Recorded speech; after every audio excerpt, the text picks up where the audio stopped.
Hi guys, इस lecture में मैंने पावर सिस्टम के टोटल 50 क्वेश्चन लिए हैं जो कि आपके रिवीजन पॉइंट ऑफ व्यू से बहुत ही इंपॉर्टेंट होगा। तो चलिए वीडियो को स्टार्ट करते हैं। देखिए फर्स्ट क्वेश्चन में क्या कर रहा है कि for the system shown in diagram below a line to ground fault on the line side of the transformer is equivalent to. तो कहता है कि जैसे ये जनरेटर है, ये ट्रांसफार्मर है और ये लाइन है। तो कहता है कि लाइन साइड पर ये फॉल्ट हुआ, तो ये लाइन साइड पे जो फॉल्ट है वो किसके इक्वलेंट होगा। ऑप्शन में दिया कि a line to line fault on the generator side of the transformer, a line to ground, a line to line fault on the generator side of the transformer, a double line to ground fault on the generator side of the transformer, a three phase on the generator side of the transformer, three phase fault. तो देखिए जब यहाँ पे fault होगा तो generator side में किस तरह का फॉल्ट, किस फॉल्ट के इक्वलेंट होगा, ये हमको फाइंड आउट करना है। ठीक है, इसके लिए हमको क्या करना होगा, इसका जीरो सीक्वेंस नेटवर्क बनाना होगा। इसका जीरो सीक्वेंस नेटवर्क बनाना होगा। तो सपोज कर लीजिए ये बस वन है, तो मैंने यहाँ पे इसको बस कंसिडर कर लिया वन। तो जनरेटर का सपोज करिए impedance zero sequence impedance network बना रहे हैं, तो एक्स जी जीरो है। ठीक है, और ये उसका ईएमएफ है। ठीक, तो अगर यहाँ पे देखिए ये ट्रांसफार्मर है, ये ट्रांसफार्मर है। ठीक है, ये ट्रांसफार्मर है और ये यहाँ से, अब यहाँ पे क्या है कि ये स्विच यहाँ से कनेक्ट होगी। ठीक है, यहाँ पे स्विच कनेक्ट होगी। फिर ये वाली, ये पोर्शन क्या है, आपकी लाइन है। ये पोर्शन आपकी लाइन है और इस पॉइंट पे आपका फॉल्ट हुआ है। तो सपोज यहाँ पे ये फॉल्ट हुआ, तो इसमें जो फॉल्ट करंट है वो आई एफ फ्लो हो रहा है। अब देखिए यहाँ पे जो ट्रांसफार्मर होता है तो हमें पता है कि स्विचिंग इस तरह की होती है। ठीक है, इस तरह की चार स्विचेस लगे होते हैं। तो देखिए यहाँ पे क्या है, डेल्टा है। यहाँ पे बस वन साइड में डेल्टा है तो ये स्विच क्या होगी, क्लोज होगी। बस वन साइड में डेल्टा है तो ये स्विच क्या होगी, प्राइमरी साइड में ये डेल्टा है तो ये स्विच क्लोज होगी। और इसमें सेकेंडरी साइड में देखिए तो स्टार विद न्यूट्रल ग्राउंडेड है। इसका मतलब जो सीरीज स्विच है वो क्लोज होगी। इसका मतलब ये, चूंकि अब ये ट्रांसफार्मर का ये जीरो सीक्वेंस नेटवर्क है, तो ये फॉल्ट करंट यहाँ पे जो इस ट्रांसफार्मर के through zero sequence current feed होगी। इसका मतलब कोई भी zero sequence current generator side में फ्लो नहीं होगा।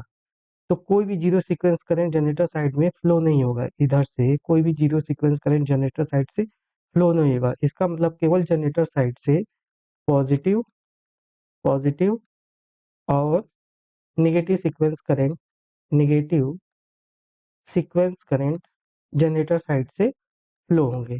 तो ऐसा कौन सा फॉल्ट है जिसमें केवल positive and negative sequence current exist करता है, वो है लाइन टू लाइन फॉल्ट में केवल, लाइन टू लाइन फॉल्ट में केवल पॉजिटिव और निगेटिव सीक्वेंस करंट एग्जिस्ट करते हैं। जैसे कि उसका जो सीक्वेंस डायग्राम होता है लाइन टू लाइन फॉल्ट का, वो होता है ये x1 E A1 और ये टोटल होता है VA1 और यहाँ पे फॉल्ट इम्पिडेंस ZF होता है और ये होता है आपका X2 और यहाँ पे होता है V2। तो यहाँ से करंट I2 जाती है और ये करंट I1 होती है। तो इसमें, तो लाइन टू लाइन फॉल्ट में क्या होता है, जीरो सीक्वेंस करंट जीरो होता है और positive sequence current I1 of minus of I2 के बराबर होता है। तो इसमें देखिए जीरो सीक्वेंस करंट जीरो है और केवल इसमें कौन सी करंट तब एग्जिस्ट करेगी, पॉजिटिव और नेगेटिव सीक्वेंस।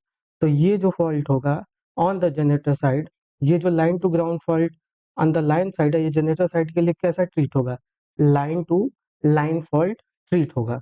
तो इसलिए देखिए a line to line fault on the generator side of the transformer की के लिए ये ऑप्शन बी इसका करेक्ट होगा। ठीक है, तो ये a line to line fault के इक्वलेंट होगा। चलिए नेक्स्ट क्वेश्चन करते हैं। देखिए इस क्वेश्चन में क्या कर रहा है कि a thermal station has 85% boiler efficiency and 90% turbine efficiency and 40% load factor, determine the thermal efficiency. जो थर्मल एफिशिएंसी होती है एन थर्मल, वो होती है बॉयलर की एफिशिएंसी इनटू टरबाइन की एफिशिएंसी, टरबाइन की एफिशिएंसी। तो यहाँ से देख लीजिए, बॉयलर की एफिशिएंसी 85 मतलब 0.85 और टरबाइन की एफिशिएंसी 0.9 हो जाएगा क्योंकि 90% है। तो इनका मल्टीप्लाई कर लीजिए तो 9 पचे 45 के 5 4 9 अठे 72 4 76। 3 प्लेस पे दशमलव लगा देंगे और इसको 100 से मल्टीप्लाई करके ये परसेंट में कन्वर्ट कर लेंगे, तो ये आएगा 76.5%। तो इसका ऑप्शन सी करेक्ट होगा। चलिए नेक्स्ट क्वेश्चन करते हैं। अब देखिए इस क्वेश्चन में क्या कह रहा है कि the rating required for DG set with 500 kilowatt connected load with diversity factor of 1.5 1.5 80% loading and 0.8 power factor is, हमको रेटिंग बतानी है। रेटिंग का मतलब हमको फुल लोड केवीए बताना है। देखिए सारे ऑप्शन केवीए में है, इसको मतलब हमको फुल लोड केवीए बताना है, जबकि जो डीजी सेट है वो 80% ऑफ फुल लोड पे वर्क कर रहा है। ठीक है, इसका मतलब हमको क्या बताना है, VL/IL इंटू 10⁻³ ये क्या है केवीए में। ठीक है, मतलब ये केवीए में हमको फाइंड आउट करना है वीए वोल्टेज को। ठीक है, तो देखिए डाइवर्सिटी फैक्टर जो होता है, डाइवर्सिटी फैक्टर क्या होता है, sum of connected load, sum of connected load divide by maximum demand, maximum demand. ठीक है, तो ये डाइवर्सिटी फैक्टर देखिए यहाँ पे 1.5 दिया है, तो इसको मैं 3/2 लिख ले रहा हूँ। और कनेक्टेड लोड, तो देखिए यहाँ पे कनेक्टेड लोड कितना है, 500 किलोवाट का है, तो यहाँ पे मैं 500 किलोवाट लिख लिया, डिवाइड बाय पी मैक्स। और ये कितने परसेंट के लोड पे है, at 80% of P F L, full load पे है। इसका मतलब ये जो पी मैक्स है तो किसके इक्वलेंट है, 80% ऑफ फुल लोड के, गिवन है क्वेश्चन में। ठीक है, तो यहाँ से P max equal to which is 80% of P F L equal to आपका कितना हो जाएगा, यहाँ से ये 1000/3 हो जाएगा, 1000/3 किलोवाट। ठीक है, 1000/3, तो यहाँ से पी एफ एल हम निकाल लेंगे, पी एफ एल कितना हो जाएगा 1000/3 और 80% मतलब 0.8। ठीक है, तो 0.8 आ गया। ठीक है, तो यहाँ से देख लीजिए, अगर यहाँ से ये डेसिमल हटाएंगे तो ऊपर एक क्या हो जाएगा, जीरो बढ़ जाएगा। ठीक है, तो यहाँ से इसको हम डिवाइड कर देते हैं, तो देख लीजिए इसको डिवाइड करेंगे तो ये 8×8 और 2 बचा, तो 8×2 = 16 ये गया, और 8×40 और 0 बढ़ा लेंगे। ठीक है, तो 1250/3 12503 किलोवाट हो गया फुल लोड पे। ठीक है, अब हमको क्या बताना वी, अब ये इसको हम क्या लिख सकते हैं, B F L I F L into power factor. Power factor की वैल्यू कितनी है, 0.8 है, 0.8 बराबर 1250/3 किलोवाट। तो हमको ये यही केवीए में चाहिए, और इसको जब हम 0.8 से डिवाइड कर देंगे तो ये किलोवाट किस में कन्वर्ट हो जाएगा, केवीए में। तो यहाँ से वी एफ एल इंटू आई एफ एल बराबर कितना हो जाएगा, 1250/3 इंटू 0.8, तो 8 में लिख रहा हूँ इंटू, और इसका जो डेसिमल मल्टीप्लाई करके यहाँ पे एक जीरो बढ़ जाएगा, तो यहाँ से 12500 डिवाइड बाई 24। ठीक है, तो इसको हम डिवाइड कर लेते हैं, तो 1250 डिवाइड बाई 24 करेंगे, तो देखिए 5×2 = 10, 5 बार जाएगा, तो 5×4 = 20, 2 5×2 = 10, 2 12, तो ये 5 आ गया, और फिर यहाँ से जीरो उतारेंगे, तो 24×2 = 48, फिर 10 में से 8 गया 2, जीरो भाग नहीं जाएगा, जीरो बार ले जाएंगे, फिर यहाँ पे 20 आएगा, फिर डेसिमल लगा के जीरो लगा, तो 520 के समथिंग। तो इसका ऑप्शन देखिए डी मैच हो रहा है, तो इसका ऑप्शन 520 केवीए हो जाएगा, इसका ऑप्शन डी करेक्ट होगा। ठीक है, तो इसलिए इसका ऑप्शन डी होगा। ठीक है, चलिए नेक्स्ट क्वेश्चन करते हैं। अब देखिए इस क्वेश्चन में क्या कहता है कि the load of a power system shown in figure, the load factor is. देखिए लोड फैक्टर हम जनरली पढ़ते हैं कि जो लोड फैक्टर होता है वो होता है P average upon P maximum. और एवरेज हम क्या पढ़ते हैं, एवरेज पावर क्या होती है, 1/टाइम period 0 to t instantaneous power PTDT। अब ये क्या हो गया, डिवाइड बाई पी मैक्स। अब देखिए इसको हम क्या लिख सकते हैं, 0 to t PTDT बराबर T इंटू पी मैक्स। और ये देखिए पावर का इंटीग्रेशन हो रहा है, इसका मतलब क्या है, ये एरिया को बता रहा है, इसका मतलब ये एरिया अंडर द कर्व है, एरिया अंडर द कर्व। और ये क्या है, टी इंटू पी मैक्स, मतलब जितना टाइम पीरियड है, और ये जो ये पी मैक्स है, तो ये क्या हो गया, एरिया ऑफ रेक्टेंगल हो गया, एरिया ऑफ रेक्टेंगल। इसमें मैं इसको दो एरिया में डिवाइड कर दे रहा हूँ। देखिए ये एक एरिया हो गया, तो ये एरिया टोटल A1 हो गया, और ये हो गया एरिया A2। और देखिए एरिया ऑफ रेक्टेंगल क्या होगा, एरिया ऑफ रेक्टेंगल, तो ये यहाँ से अगर मैं इसको, ये पूरा क्या हो गया, एरिया ऑफ रेक्टेंगल हो गया, ये पूरा शेडेड रीजन क्या हो गया, एरिया ऑफ रेक्टेंगल, ये कैपिटल ए हो गया। तो इसको मैं लिख सकता हूँ A1 plus A2 by area of rectangle. अब निकाल लेंगे तो A1 कितना हो जाएगा, तो देखिए ये 100 माइनस जीरो प्लस 6 - 0, तो 6 हो गया, प्लस ये ट्रायंगल बना रहा है एरिया A2, तो 1/2, बेस कितना होगा, 24 - 6 होगा, तो ये कितना हो गया, 18 हो गया, इंटू देखिए 50, ये हाइट कितना होगा यहाँ से यहाँ तक, 50 - 0, तो ये हो गया 50, divide by area of rectangle, 100 - 0, ये 100 हो गया, इंटू ये बेस कितना है, 24 - 0, तो ये कितना हो गया, 24 हो गया।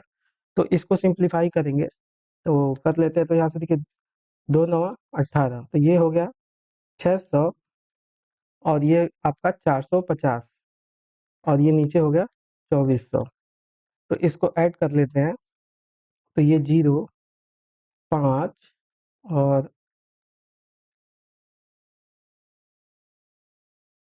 ये देख लीजिए 6, ये 0 हो गया, ये 5 हो गया, और 6×4 = 10, 1050 हो गया, ये 2400, ये 0 से 0 कट गया, तो 105 भागा 240 कर लेते हैं, 240।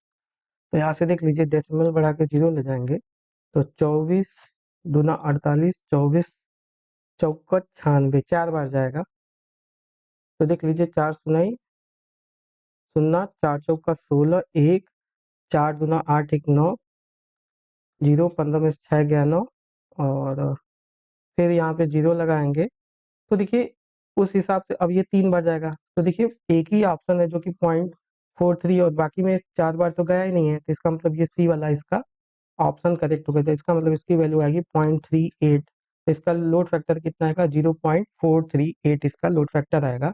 सो इसका ऑप्शन आपका सी करेक्ट होगा। चलिए नेक्स्ट क्वेश्चन करते हैं। अब देखिए इसमें कह रहा है कि which of the following option is true, as the load factor of the power plant increases, unity energy cost increases.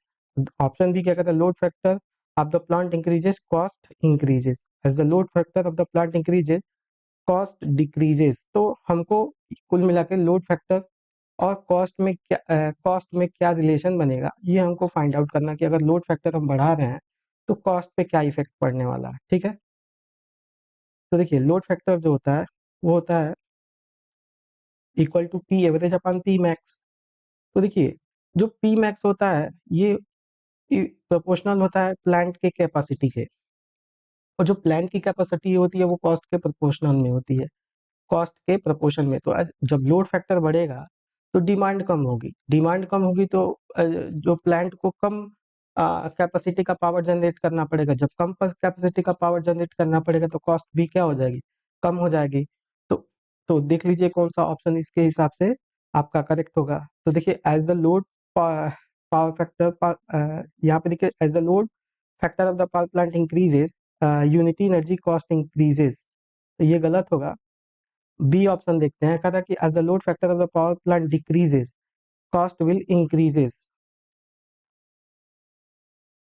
Cost will increase as the load power factor of the power plant increases, तो ये तो होगा नहीं। और इसमें देख लीजिए as the load factor of the power plant increases, unit cost of decreases, तो ये ऑप्शन देखिए जैसे हमारा लोड पावर फैक्टर इंक्रीज होगा तो कॉस्ट हमारी क्या होगी, डिक्रीज होगी। तो उस हिसाब से इसका ऑप्शन सी करेक्ट होगा, इसका ऑप्शन सी करेक्ट होगा।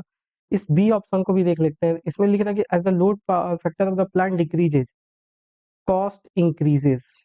मेरे हिसाब से अगर यहाँ पे load power factor load power factor अगर डिक्रीज हो रहा है तो इसका मतलब हमारा पी मैक्स बढ़ रहा है, पी मैक्स बढ़ रहा है।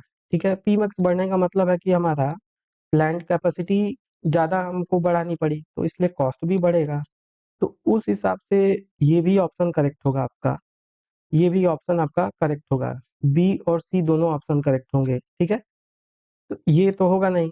ठीक है, और ये भी गलत है क्योंकि कॉस्ट तो डिपेंड करता है लोड फैक्टर पे। ठीक है, तो इस हिसाब से इसके बी और सी दोनों ऑप्शन करेक्ट होंगे। ठीक है, दोनों ऑप्शन बी और सी दोनों करेक्ट होंगे। ठीक है, चलिए नेक्स्ट क्वेश्चन करते हैं।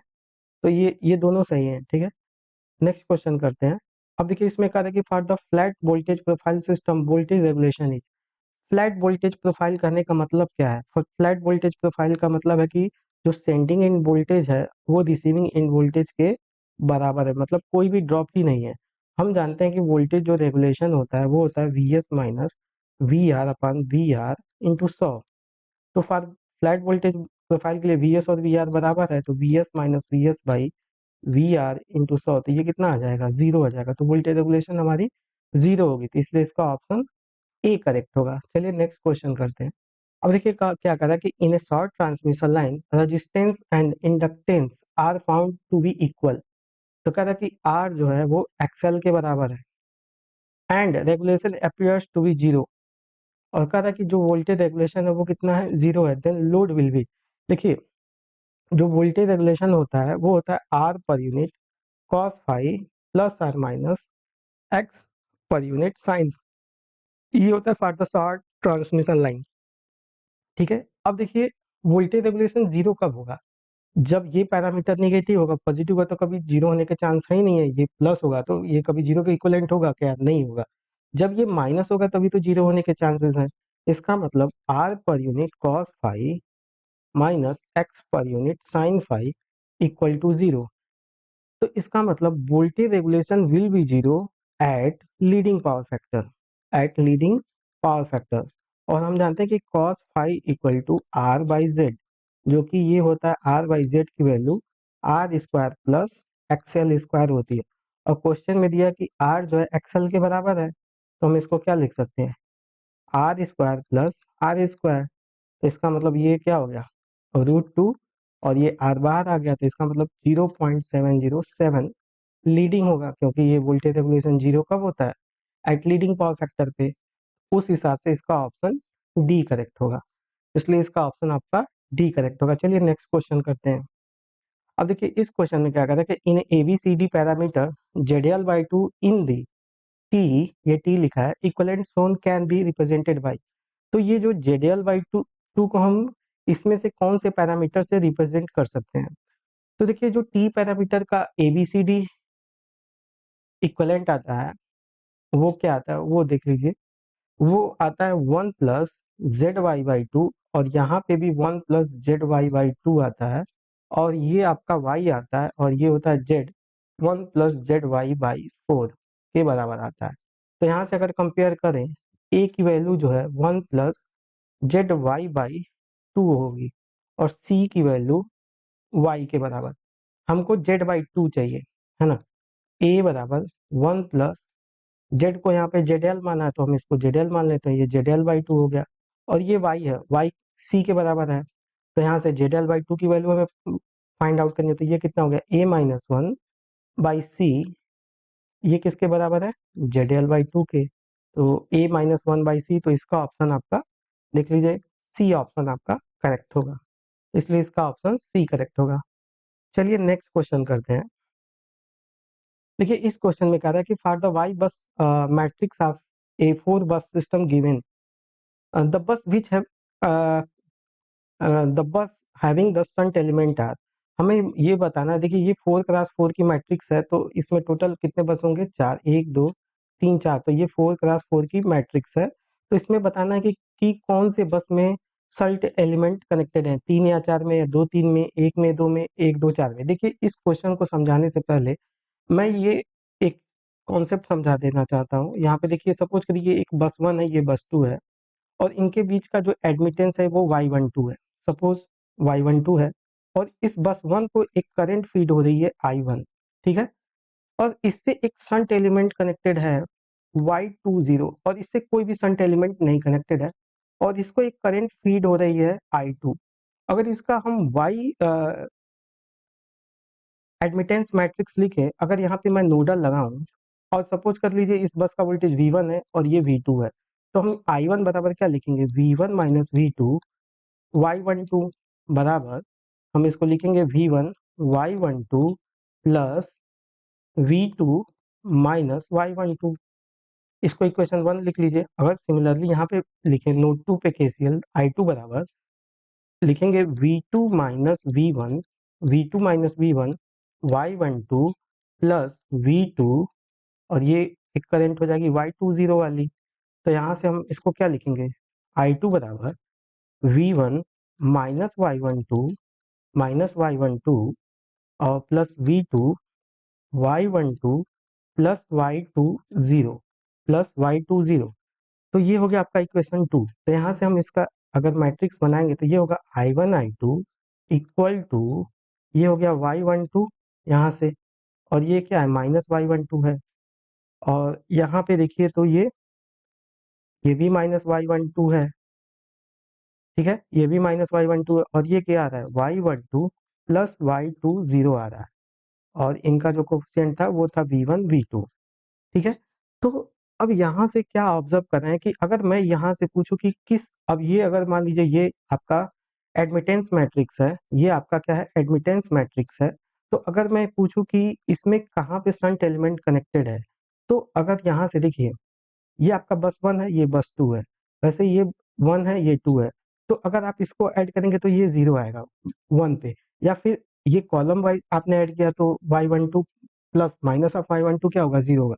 वैसे ही रो वाइज भी अगर ये वाले रो 1 को ऐड करें तो ये भी 0 आएगा, बट 2 को ऐड करेंगे यहाँ पे तो माइनस Y12 से ये Y12 कट जाएगा, केवल Y20 आएगा, ठीक है। अगर इधर से अगर रो वाइज भी हम इसको ऐड करें ऐसे यहाँ से, तो माइनस Y12 प्लस Y12 ये भी कट जाएगा और यहाँ पे क्या बचेगा Y20। तो इसका मतलब देखिए अगर हम या तो कॉलम वाइज या रो वाइज ऐड करते हैं तो हमको क्या मिल रहा है, यहाँ पे शंट एलिमेंट मिल रहा है।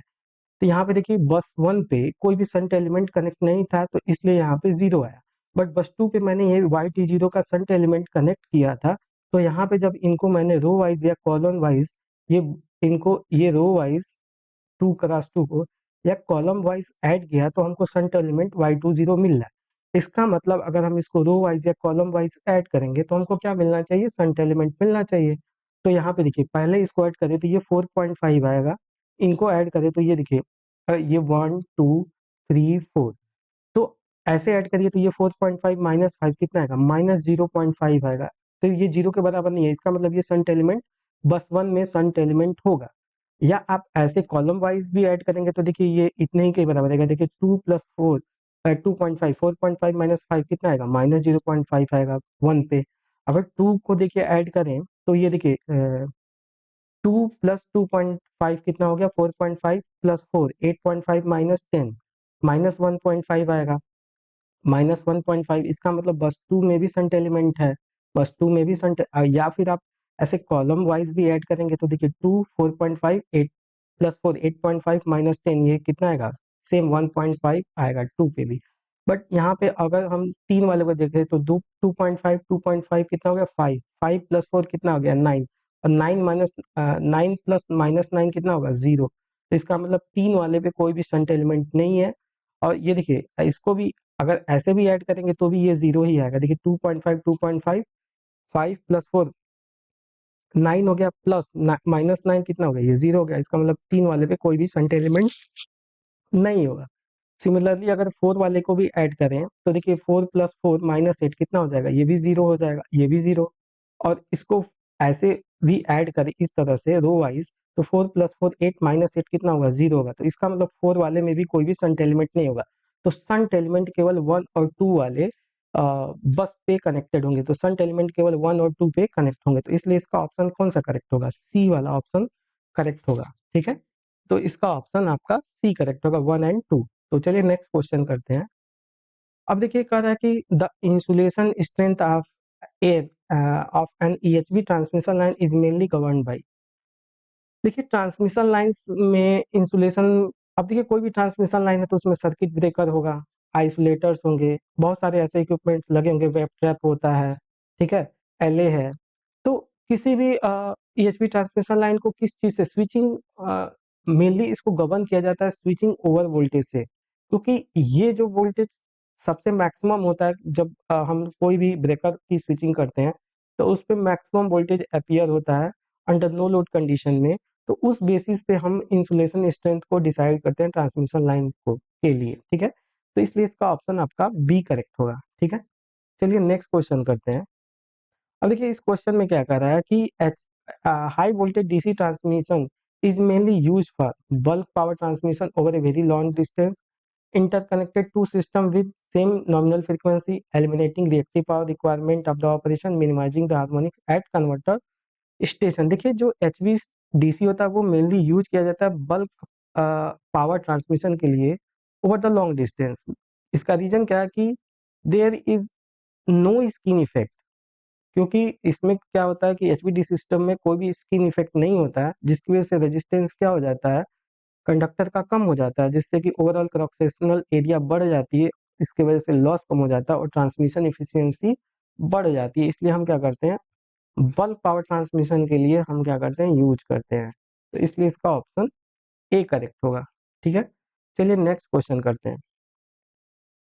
देखिए इस क्वेश्चन में क्या कहा कि a three phase transformer rated for 33/11 kV connected in delta star. तो ये ट्रांसफार्मर डेल्टा में है और ये आपका स्टार में है। The current transformer cities on the low side and high sides have सीटी रेशियो, जो सीटी रेशियो है 500 डिवाइड बाई 5 का है। मतलब ये आपका देखिए डेल्टा स्टार ट्रांसफार्मर है, ये 33/11 का है। तो ये एचवी है और ये आपका एलवी है। दोनों साइड का जो सीटी रेशियो दिया है 500/5 का दिया है। इधर भी जो सीटी लगी है वो भी 500/5 की दी हुई है। Find the current I1 I2, तो ये हमको बताना है। तो यहाँ पे देखिए फॉल्ट हुआ है। सपोज कि ए फेज है, ये बी फेज है, सी फेज है। तो ये फॉल्ट क्या हुआ, लाइन टू ग्राउंड फॉल्ट हुआ। लाइन टू जब ग्राउंड फॉल्ट हुआ है तो सी आईसी फेज में आईसी क्या होगा, फॉल्ट करंट के बराबर हो गए। तो इसलिए ए फेज में करंट क्या होगी, जीरो होगी, और बी फेज में भी करंट जीरो होगी। ए फेज में भी करंट जीरो और बी फेज में आपकी करंट जीरो होगी, ठीक है। तो इसलिए जब ये करंट जीरो होगी और सीटी इस वाले ए फेज में कनेक्टेड है, तो सीटी जब इसमें 0 एम्पियर करंट फ्लो हो रही है इस लाइन में, इसका मतलब क्या है, ए फेज में 0 करंट फ्लो हो रही है। और इसी ए फेज में ही देखिए तो सीटी कनेक्टेड है, तो जब इसमें 0 एम्पियर करंट हो रही है तो इस सीटी में इधर से करंट कितनी आएगी, 0 आएगी। क्योंकि देखिए ये सीटी रेशियो 500 जब इसमें फ्लो होगा तो इसके सीटी के सेकेंडरी में 5 एम्पियर फ्लो होगा। जब 1 एम्पियर फ्लो होगा तो ये कितना फ्लो होगा, 5/500। तो जब 0 एम्पियर फ्लो होगा तो कितना होगा, 0 इंटू 5/500। तो इसका मतलब इसमें कितनी करंट जाएगी, 0 एम्पियर। इसका मतलब I2 कितना होगा, 0 एम्पियर होगा। तो देखिए I2 0 एम्पियर होगा तो इसका मतलब तो सी और डी ऑप्शन नहीं होंगे। अब ऑप्शन ए हो सकता है या तो बी, ऑप्शन ए होगा या तो बी ऑप्शन होगा, ठीक है। अब देखिए ट्रांसफार्मर में जब ये करंट जीरो है और ये करंट जीरो है, तो ए फेज के ए फेज में जो इसके यहाँ पे देखिए तो इसके फेज में इसके डेल्टा के बी वाले फेज इसमें देखिए तो इसमें भी कोई भी करंट नहीं आएगी यहाँ पे। बट सी फेज में देखिए तो 300 एम्पियर की करंट फ्लो हो रही है। तो ये 300 एम्पियर की करंट, ये देखिए तो 300 एम्पियर की करंट जो इसके फेज में फ्लो होगी, इसमें तो भी वही करंट क्या है, ए फेज में भी फ्लो जाएगी। तो जो अब हम जानते हैं कि जो टर्न्स रेशियो होता है हमेशा फेज वोल्टेज का रेशियो होता है। तो ये देखिए ये डेल्टा है, ये स्टार है, तो ये टर्न्स रेशियो क्या हो जाएगा, 33 बाई, हमेशा फेज वोल्टेज लेना, तो ये कितना हो जाएगा 11/√3। और सपोज करिए ये जो करंट है 300 वाली, ये आपकी I2 का समझ लीजिए कि I2 कैपिटल I2 है और इसमें ये करंट जो है कैपिटल I1 है इसके फेज में, और वही लाइन में सेम करंट लाइन में भी फ्लो हो रही है। तो यहाँ से हम इसको क्या लिख सकते हैं, I2/I1, I2/I1, और ये I2 फॉल्ट करंट के बराबर है, that is 300 ampere by I1, ठीक है। तो यहाँ से I1 हम कैलकुलेट कर लेते हैं। तो यहाँ पे देख लीजिए ये इसको 33 इंटू √3 बाई 11 बराबर 300 I1 लिख सकते हैं, और ये हो गया 11 तिया 33, और 3 से ये हो जाएगा 100। तो I1 की वैल्यू कितनी आ रही है? 100/√3 आ रही है। I1 की वैल्यू आई आपकी 100/√3। तो इसमें देखिए, तो अब करंट ऐसे नहीं फ्लो होगी, एक्चुअल में करंट ऐसे जाएगी। तो ये जो करंट आ रही है जो कि सेम फेज में इस फेज में भी फ्लो होगी ऐसे, तो ये I1 की वैल्यू जो आई इस फेज में वो कितनी आ रही है? 100/√3 आ रही है। तो हमको ये वाली स्मॉल I1 वाली करंट बतानी है, जिसका सीटी रेशियो 500/5 है। तो जब 500 एम्पियर की करंट लाइन में फ्लो हो रही है, तो उसके सीटी में कितनी करंट फ्लो हो रही है? सेकेंडरी में 5 एम्पियर। जब 1 एम्पियर फ्लो होगी, तो ये 5/500 एम्पियर फ्लो होगी, दैट मीन्स की 1/100 एम्पियर। तो उस हिसाब से जब 100/√3 एम्पियर करंट फ्लो होगी, तो इधर सीटी के सेकेंडरी में कितनी करंट फ्लो होगी? 100/√3 into 1/100, that means 1/√3 ampere current flow होगी। तो इसलिए स्मॉल I1 की वैल्यू कितनी आ गई? 1/√3, और स्मॉल I2 कितना आया? 0 आया। तो उस हिसाब से आपका ऑप्शन ए इसका करेक्ट होगा। ऑप्शन ए इसका करेक्ट होगा। चलिए नेक्स्ट क्वेश्चन करते हैं। अब देखिए इस क्वेश्चन में क्या कह रहा है कि consider a stator winding of A alternator with internal high resistance ground fault. यहाँ पे देखिए अल्टरनेटर का ये वाइंडिंग है, जिसका ये उसका ये इसके न्यूट्रल ग्राउंडेड है। The current under fault condition shown in figure. Fault condition में यहाँ पे देखिए करंट दिखाया गया है, यहाँ पे 220 है और 250 है। The winding is protected using differential current scheme with current ratio of 405 as shown in figure. तो दोनों साइड का जो सीटी रेशियो है वो है 400/5, 405। The current through the operating coil, इस ऑपरेटिंग कॉइल में कितनी करंट जाएगी ये हमसे पूछ रहा है। ठीक है, तो देखिए ये 250 करंट यहाँ से इस डॉट में इंटर होगी, सेम वही तो इधर जा रही है। तो इसका मतलब वो सपोज करिए ये करंट ऐसे जब इंटर होगी, मतलब ये 250 यहाँ पे इंटर हो रही है, तो सपोज करिए ये इंटर हो रही है, तो यहाँ से सेकेंडरी में वही करंट क्या होगी? लीव करेगी एज पर ट्रांसफार्मर एक्शन। तो मैं ये कंसिडर कर रहा हूँ कि ये करंट I1 है। सिमिलरली यहाँ से देखिए, तो ये करंट यहाँ से I1 डॉट में इंटर हो रही है, तो यहाँ से I2 क्या करेगी? लीव करेगी। और सेम करंट यहाँ से इंटर कर रही है, यहाँ से लीव करे तो यहाँ से क्या करेगी? इंटर करेगी I2। इसका मतलब I2 ऐसे फ्लो हो रहा है और I1 ऐसे फ्लो हो रहा है, तो इसका मतलब ये ऑपरेटिंग कॉइल में टोटल करंट कितनी जाएगी? I1 माइनस I2 जाएगी, अगर यहाँ पे KCL लिखेंगे तो। ठीक है, I1 minus I2 current flow होगी। अब I1 I2 फाइंड आउट कर लेते हैं। तो देखिए यहाँ पे इस साइड में, ये वाले साइड में जब 400 एम्पियर करंट फ्लो हो रही है सीटी में, तो उसके सेकेंडरी में 5 एम्पियर करंट है। उसी तरह से जब 1 एम्पियर फ्लो होगी, तो 5/400 करंट फ्लो होगी। तो अब इधर कितनी करंट फ्लो हो रही है? 250। 250 करंट फ्लो होगी, तो इसमें करंट I1 की वैल्यू कितनी हो जाएगी? 250 इंटू 5/400। तो ये 80 बाद में कट जाएगा, 1/40 और 0, और 0 से 0 बाद में कट गया, तो I1 की वैल्यू कितनी है? 25/8 एम्पियर आई। इक्वेशन 1 मान लीजिए। सिमिलरली ये वाले साइड को यहाँ पे मैं सॉल्व कर दे रहा हूँ। तो सिमिलरली एकिक नियम से कि 400 जब एम्पियर फ्लो हो रही है, तो इसमें 5 एम्पियर फ्लो होगी। जब 1 एम्पियर, तो इसमें 5/400। तो जब इसमें 220 एम्पियर की करंट फ्लो होगी, तो I2 की वैल्यू हम फाइंड आउट कर लेंगे। तो I2 कितना हो जाएगा? ये कितना हो गया? 1/80 इंटू 5 को 400 काटेंगे तो ये 1/80 ही आएगा, इंटू 220। ये 0 से 0 कट गया, तो ये कितना है? 22/8 एम्पियर। तो ये आपका क्या है? ये है आपका I2। तो यहाँ से I1 माइनस I2 निकाल लेंगे। तो I1 माइनस I2 कितना हो जाएगा? 25/8 माइनस 22/8। तो ये कितना आ गया? 3/8। इसको भाग कर लेते हैं, तो दशमलव बढ़ा के यहाँ से 0, 8 तरीका 24, ये 6 हुआ, 0 बढ़ाएंगे, और 8 सत्ता 56 हो गया, ये 4 आएगा, 0 बढ़ाएंगे, 8 पच्चीस 40, तो इसकी वैल्यू होगी 0.375। तो इस ऑपरेटिंग कॉइल में 0.375 एम्पियर की करंट फ्लो होगी, तो इसलिए इसका ऑप्शन आपका सी करेक्ट होगा। ठीक है, चलिए नेक्स्ट क्वेश्चन करते हैं। अब देखिए इस क्वेश्चन में क्या कह रहा है कि consider the protection system shown in figure below. The circuit breaker number 1 to 7। तो कितने ब्रेकर हैं? 1 2 3 4 5 6 7। A single line to ground fault with zero fault impedance occur at mid point of the line at point F.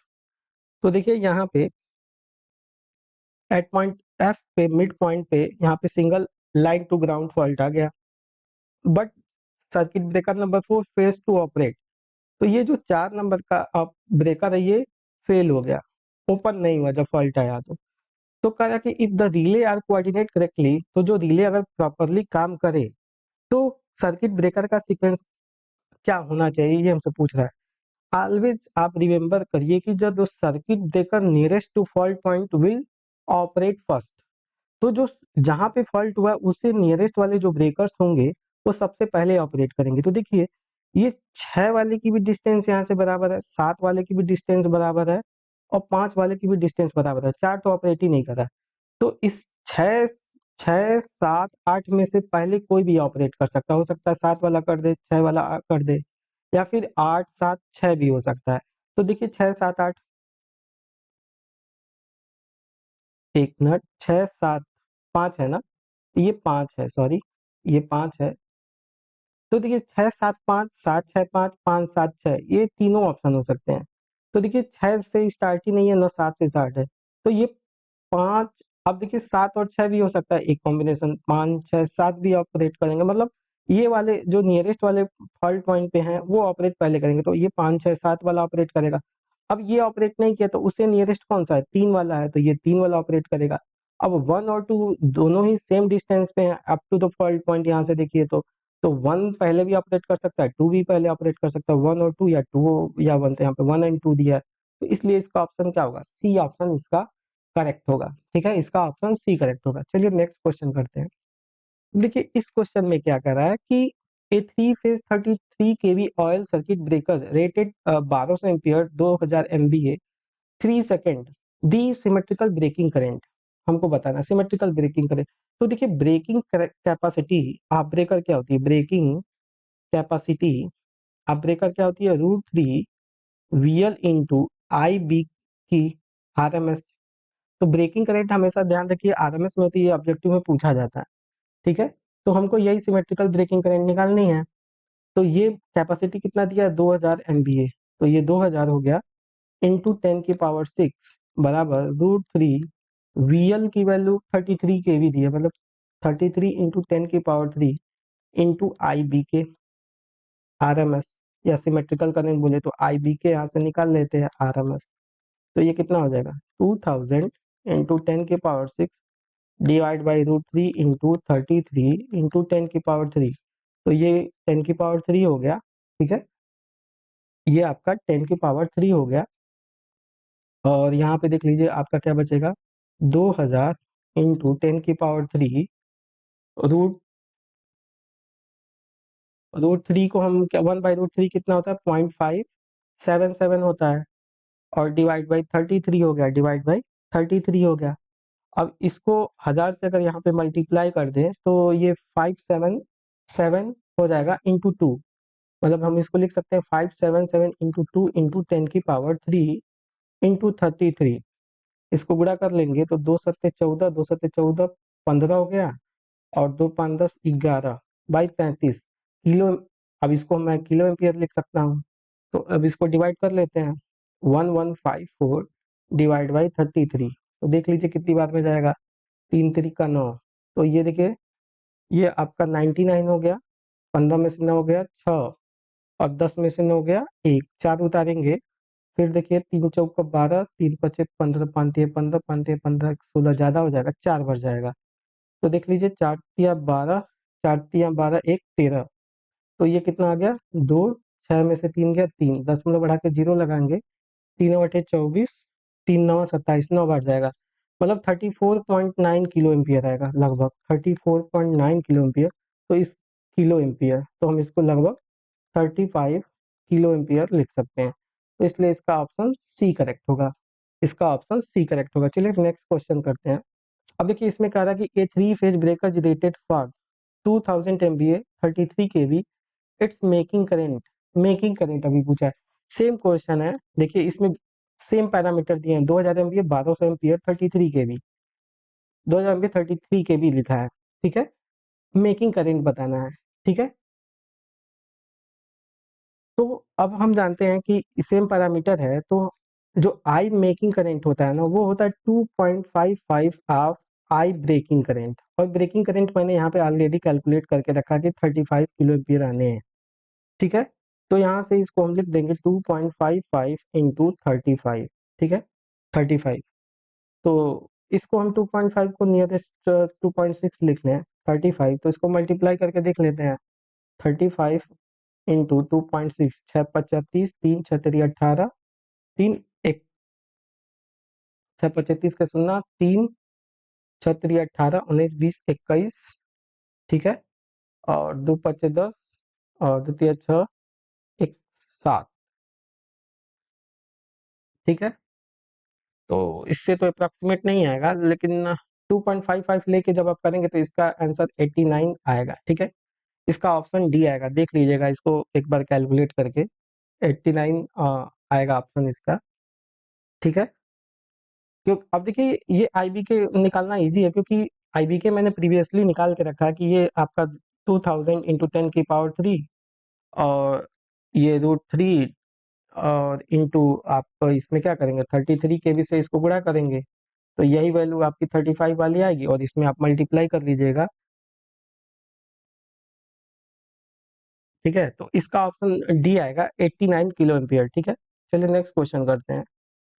अब देखिए इस question में क्या कह रहा है कि in the inductance and capacitance of a power system are respectively 1 henry and 0.01 microfarad, and the instantaneous value of interrupted current is 10 ampere, then voltage across the circuit breaker contact will be. देखिए inductance L की value दी है, capacitance की value दी है, and instantaneous value of interrupted current is 10 ampere. Instantaneous value of interrupted current then voltage across the circuit breaker. देखिए ये जो फिनोमेना होता है ना, कि जैसे हमने ब्रेकर को जैसे ओपन किया तो करंट चोपिंग का एक फिनोमेना होता है, तो उस समय जो इंडक्टर होता है, तो ये इसके अक्रॉस क्या होता है, एक कैपेसिटर फॉर्म होता है, तो ये सारा का सारा एनर्जी क्या करता है, इस कैपेसिटर को डिलीवर करता है, मतलब energy stored by inductor is totally transferred to capacitor in the form of energy half C V square. तो ये 1/2 से 1/2 कट गया, और हमसे v की वैल्यू ये पूछ रही है, तो v की वैल्यू ये पूछ रहा है, तो यहाँ से क्या हो जाएगा, v स्क्वायर बराबर L/C आई स्क्वायर हो जाएगा, या v बराबर हम लिख सकते हैं I√L/C। तो देख लीजिए करंट कितनी है 10, L की वैल्यू आपकी 1 है, और ये है 0.01 को हम 10⁻², और माइक्रो में है तो ये 10⁻6 हो गया, तो ये 10 आया, और ये 10⁻8 हुआ, तो बाद में कितना आएगा, -10⁴ आएगा। तो यहाँ से मैं यहाँ पे लिख ले रहा हूँ, तो v की वैल्यू कितनी आ गई, 10 इंटू 10⁴ आ गई। तो इसमें देखिए केवी में दिया है, तो इसको मैं 10 इंटू 10 और 10⁻3 को मैं केवी लिख सकता हूँ, तो ये कितना आ गया, 100 केवी आ गया। तो वोल्टेज अक्रॉस ब्रेकर कॉन्टैक्ट कितना आएगा, 100 केवी का आएगा, तो इसका ऑप्शन आपका डी करेक्ट होगा। चलिए नेक्स्ट क्वेश्चन करते हैं। कह रहा है कि the method adopted for improving the study state stability of a power system are, पहला ऑप्शन है क्विक रिस्पांस एक्साइटेशन सिस्टम।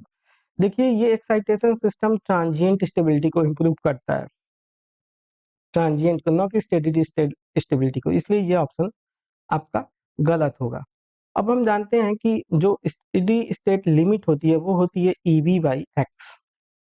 इसको स्टेडी स्टेट लिमिट क्यों बोलते हैं, क्योंकि ये देखिए पावर एंगल कर्व में at delta equal to 90 degree के बाद से ये सिस्टम क्या है, स्टेडी स्टेट में लिमिट, मतलब एक स्टेबल सिस्टम, बट इसके बाद से सिस्टम अनस्टेबल हो जाएगा, इसके बाद से डेल्टा ग्रेटर देन 90 डिग्री पर सिस्टम हमारा अनस्टेबल हो जाएगा। ठीक है, तो इसलिए higher the excitation voltage steady state limit. अब देखिए हायर द एक्साइटेशन वोल्टेज, अगर हम ई को बढ़ाएंगे तो हमारा पी मैक्स क्या होगा, बढ़ेगा। सपोज करिए कि किसी आप पर्टिकुलर लोड पे एट डेल्टा नॉट एंगल पे ऑपरेट कर रहे थे यहाँ पे, अब जैसे ही आपने एक्साइटेशन बढ़ाया तो इसकी, और इसकी इनिशियली पी मैक्सिमम ये थी 1 थी, अब एक्साइटेशन बढ़ाया तो इसका पी मैक्सिमा बढ़ेगा, सपोज करिए वो पी मैक्स 2 हो गया। तो जैसे ही आपने एक्साइटेशन बढ़ाया तो ये सपोज करिए पी मैक्स 2 हुआ, तो आपका ये देखिए बढ़ गया पी मैक्सिमा, तो उससे आपका डेल्टा क्या हो गया, कम हो गया। डेल्टा आपका कम हो गया, डेल्टा नॉट से डेल्टा वन पे पहुंच गया, और डेल्टा आपका डेल्टा वन डेल्टा नॉट से कम है, इसका मतलब आप इधर स्टेबिलिटी की तरफ, ये स्टेबल रीजन होता है, तो आपकी स्टेबिलिटी क्या हो रही है, इंप्रूव हो रही है। कौन सी stability, steady state stability improve हो रही है, तो इसलिए ये ऑप्शन करेक्ट होगा। और दूसरा क्या बोला कि maximum power transfer by use of the series capacitor. अब देखिए P is proportional to X है, अब आपने सीरीज कैपेसिटर रखा तो ये क्या हो जाएगा, माइनस एक्स ही हो जाएगा, तो ये कम होगा तो फिर अगेन पावर बढ़ेगा, और जब पावर बढ़ेगा तो ये क्या होगा, डेल्टा नॉट से डेल्टा वन पाएगा, अगेन स्टेबिलिटी क्या होगी, इंप्रूव होगी। तो इसलिए 2 और 3 ऑप्शन आपके क्या होंगे, करेक्ट होंगे। 2 और 3 ऑप्शन करेक्ट होंगे, तो इसलिए ये सी ऑप्शन इसका करेक्ट होगा। चलिए नेक्स्ट क्वेश्चन करते हैं।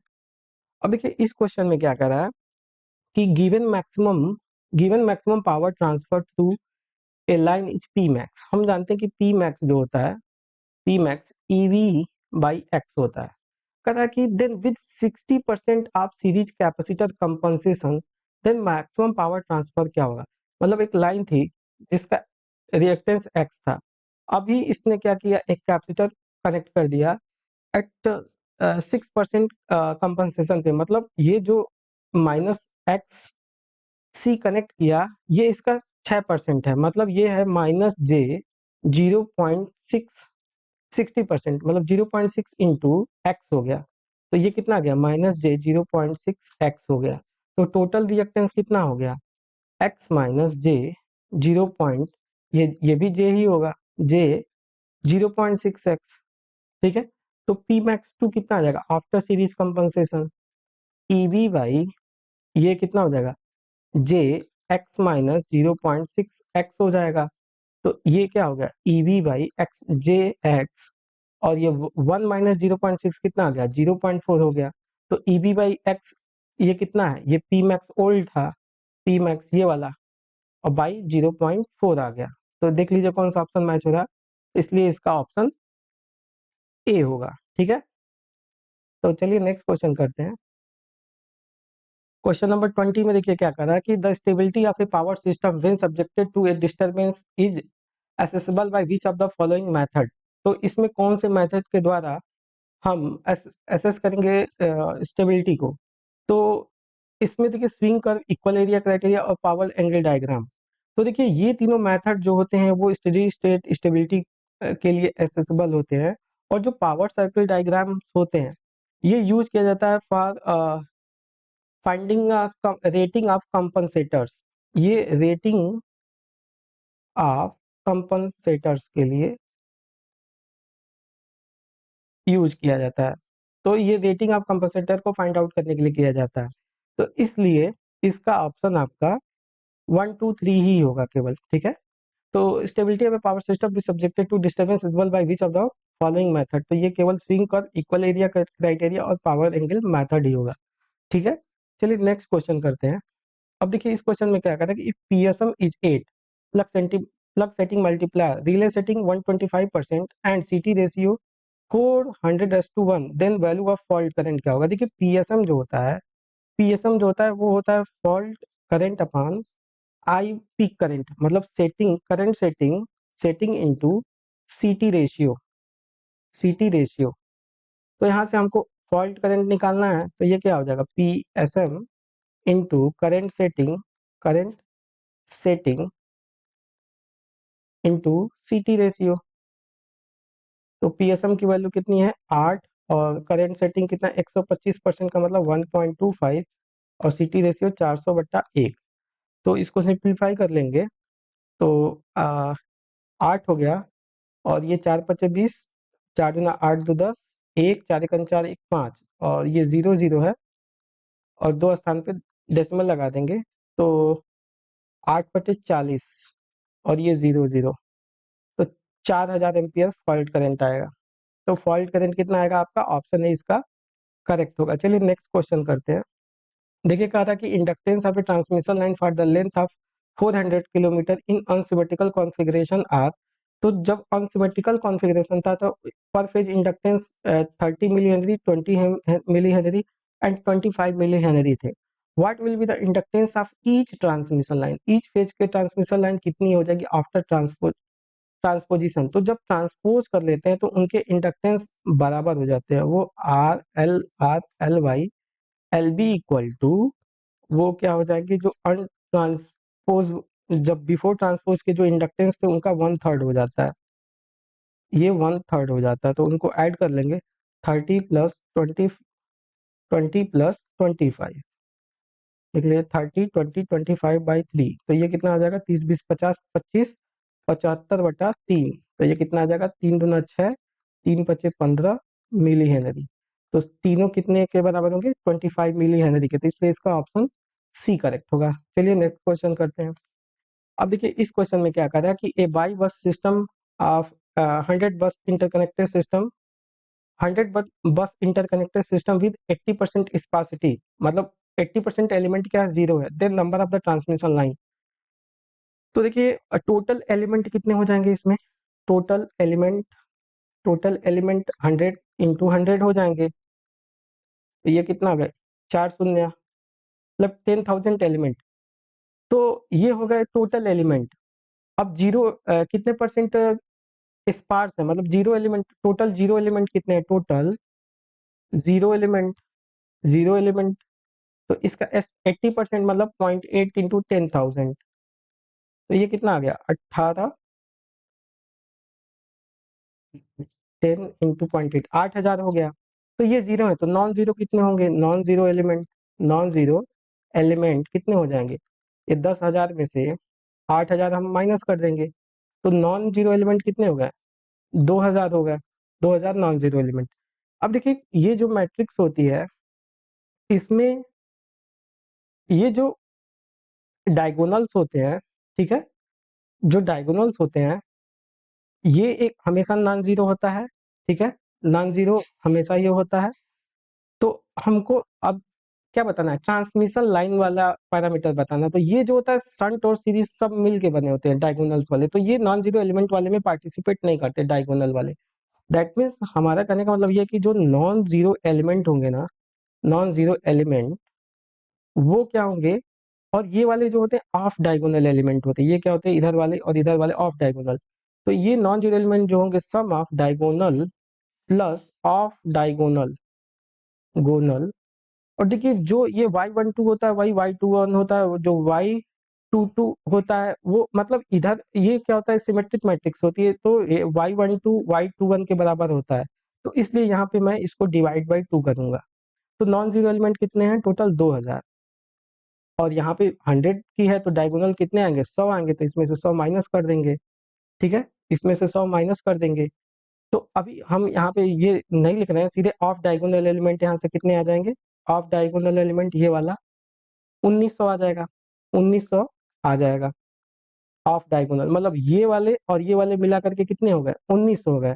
बट हम ये बस यही वाला नॉन जीरो एलिमेंट होते हैं, ठीक है, क्योंकि वही एलिमेंट यहाँ पे भी दिखाई देते हैं, तो ये इसका बाई 2 करोगे तो टोटल नॉन जीरो एलिमेंट आ जाएंगे, तो 2×9 = 18 और 2×25 = 10, जीरो, 950 जो होंगे नॉन जीरो एलिमेंट होगा, तो इसलिए इसका ऑप्शन ए करेक्ट होगा। ठीक है, चलिए नेक्स्ट क्वेश्चन करते हैं। अब देखिए कहा था कि ए 10 kilometre lossless line has reactance of 0.3 ओम पर किलोमीटर, एबीसीडी कांस्टेंट। देखिए जो भी लॉसलेस लाइन के लिए जो एबीसीडी मैट्रिक्स होती है वो होती है 1Z10। अब देखिए रिएक्टेंस पर किलोमीटर 0.3 है, रिएक्टेंस पर किलोमीटर 0.3 है, तो 10 किलोमीटर के लिए कितना हो जाएगा, 0.3 इंटू 10 कितना हो जाएगा, J3 ओम हो जाएगा, जे नहीं है, हाँ जे होगा, रिएक्टेंस है तो J3 ओम हो जाएगा, तो ये कितना हो जाएगा, 1J3 0 हो जाएगा। तो देख लीजिए कौन सा ऑप्शन मैच हो रहा है, तो इसका ऑप्शन बी करेक्ट होगा। चलिए नेक्स्ट क्वेश्चन करते हैं। कहा था कि in HB system converter act as a rectifier then firing angle will be. हम जानते हैं कि जो 3 फेज रेक्टिफायर होता है उसका जो आउटपुट होता है वो 3 VML by pi cos alpha होता है। पावर को ये देखिए एचवी सिस्टम में ये रेक्टिफायर होता है और ये HVDC लिंक होता है और यहाँ पे इन्वर्टर होता है। पावर को हमको कन्वर्टर मोड में काम कराना है, यहाँ से पावर को ऐसे भेजना है, तो आउटपुट यहाँ पे जो आना चाहिए वो should be positive, greater than 0, और ये ग्रेटर देन 0 तभी होगा जब alpha should be exist between 0 to 90, क्योंकि cos 0 से 90 के बीच में अल्फा की वैल्यू क्या रहती है, पॉजिटिव रहती है, इसलिए V0 हमेशा क्या रहेगा, पॉजिटिव रहेगा। बट ग्रेटर देन 90 लेंगे तो V0 निगेटिव हो जाएगा, तब तो ये इन्वर्टर से पावर लेने लगेगा, तो इसलिए इसका ऑप्शन बी करेक्ट होगा, 0 to 90 डिग्री। तभी ये पावर क्या करेगी, ट्रांसमिट करेगी इन डीसी लिंक। ठीक है, चलिए नेक्स्ट क्वेश्चन करते हैं। अब देखिए इस क्वेश्चन में क्या करा है कि the incremental cost characteristic of a 2 units plant are given by IC1 IC2, the optimum sharing of load when the load is 100 megawatt. देखिए फॉर ऑप्टिमल लोड शेयरिंग के लिए इंक्रीमेंटल कास्ट तो क्या होने चाहिए, बराबर होने चाहिए, तो दोनों को बराबर कर देंगे, तो यहाँ से ये 0.1 P1 plus 8 equal to 0.15 P2 plus 3। तो यहाँ से देख लीजिए, इसको सिंप्लीफाई कर लेंगे तो ये 0.15 P2 माइनस 0.1 P1 बराबर, इसको इधर ले आए तो ये 8 माइनस 3 कितना हो गया, 5 हो गया। मतलब इसको हम लिख सकते हैं 0.1 P1 प्लस 0.15 P2 बराबर 5। और यहाँ पे देखिए टोटल लोड कितना शेयर हो रहा है, P1 प्लस P2 की वैल्यू है 100। ठीक है, तो अगर हम यहाँ पे 10 का मल्टीप्लाई कर दें बोथ साइड में तो ये हो जाएगा -P1 1.5 P2 इक्वल टू 50, और यहाँ पे P1 प्लस P2 की वैल्यू कितनी है, 100 है, और दोनों को ऐड कर तो ये कट गया, तो ये 2.5 P2 इक्वल टू 150 आया। तो P2 की वैल्यू कितनी आ गई, ये 1500 भागा 25 लिखेंगे, और तो ये 25 छक्का 150, तो ये 60 मेगावाट आया। तो P1 कितना आ जाएगा, 100 माइनस 60 आ जाएगा, तो कितना आएगा 40 मेगावाट। तो 40 और 60 आंसर आएंगे। तो देख लीजिए P1 40 है, P2 60 है, तो इसलिए इसका ऑप्शन सी करेक्ट होगा। चलिए नेक्स्ट क्वेश्चन करते हैं। अब देखिए इस क्वेश्चन में क्या कहता है कि 2 power plants interconnected by a tie line shown in figure. तो ये आपकी टाई लाइन है और ये दो पावर प्लांट है P1 and P2 Son in figure. B11 की वैल्यू 10 की पावर -3 मेगावाट इनवर्स दी है। Power is being dispatched economically with plant 1 as 100 megawatt and plant 2 is 125 megawatt, then penalty factor of 1 and 2। देखिए जो power loss होता है वो होता है P1 square B11 plus P2 square B22 plus 2 P1 P2 B12। ठीक है, ठीक है। अब पेनाल्टी फैक्टर ऑफ प्लांट 1 अगर निकाले तो वो होगा 1/1 माइनस डी पी लॉस अपन DP1। अब देखिए यहाँ पे लोड यहाँ पे कनेक्टेड है, ठीक है। अगर लोड यहाँ पे कनेक्टेड है इसका मतलब B12 भी 0 होगा और B22 भी 0 होगा। तो उस हिसाब से जो PL हो जाएगा, यहाँ से देखिए ये भी 0 हो गया और ये भी 0 हो गया, तो PL की वैल्यू क्या हो गई, P1 स्क्वायर B11 हो गई।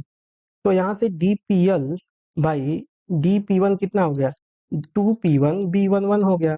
अब देखिए 2 इंटू P1 की वैल्यू कितनी है, 100 है, और B11 की वैल्यू कितनी है, 10 की पावर -3 है। तो ये कितना आ गया, 100 से इसका 10 की पावर -2, तो ये 0.2 आ गया। तो यहाँ से पेनाल्टी फैक्टर ऑफ 1 कितना आ जाएगा, 1/1 माइनस 0.2, तो ये आएगा 1/0.8, तो ये 10/8। इसकी वैल्यू कितनी आएगी, 1.25 आएगी। इसकी वैल्यू कितनी आएगी, 1.25। 1/8 क्या होता है, 0.12, और 10 से मल्टीप्लाई करेंगे तो 1.25 आएगा। अब यहाँ पे इसकी भी पेनाल्टी फैक्टर बतानी है प्लांट 2 की। तो देखिए पी लॉस तो आपका रहा वही, पी लॉस तो यही रहेगा, ठीक है, P1 स्क्वायर B11।